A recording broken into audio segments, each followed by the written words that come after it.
There was a point in my life while I was in my 20s that I began to look more deeply and carefully at what was happening in the church. What I was seeing was so much legalism. And I began to think that the church needed to be something more than that because I saw so many people treated as objects.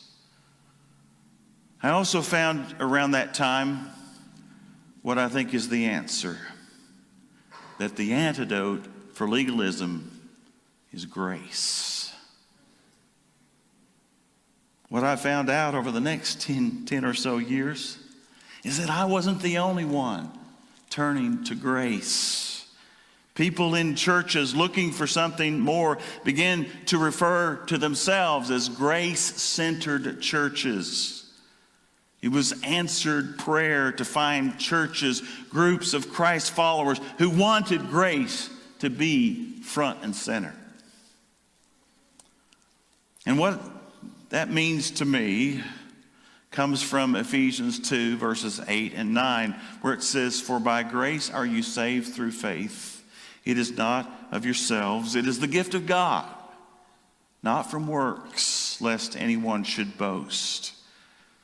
A grace-centered church meant that we believe salvation is a gift, and gifts are free, and there's nothing we can do except trust God to give it to us and to be grateful for it every single day. That's what it means to be a grace-centered church. Am I right about that? But let me tell you that this transformation that I experienced is two-part. The first stage is accepting God's grace as the sole reason for my confident expectation of eternal life. The second stage is this. A grace-centered church also means that having fully accepted God's grace, which is His unconditional acceptance of me, a grace-centered church offers that same grace to each other, or it's not a grace-centered church. Now, let me say that again in case you missed it. A grace-centered church offers the same grace God has given us to each other, or it's not a grace-centered church. You realize what this means?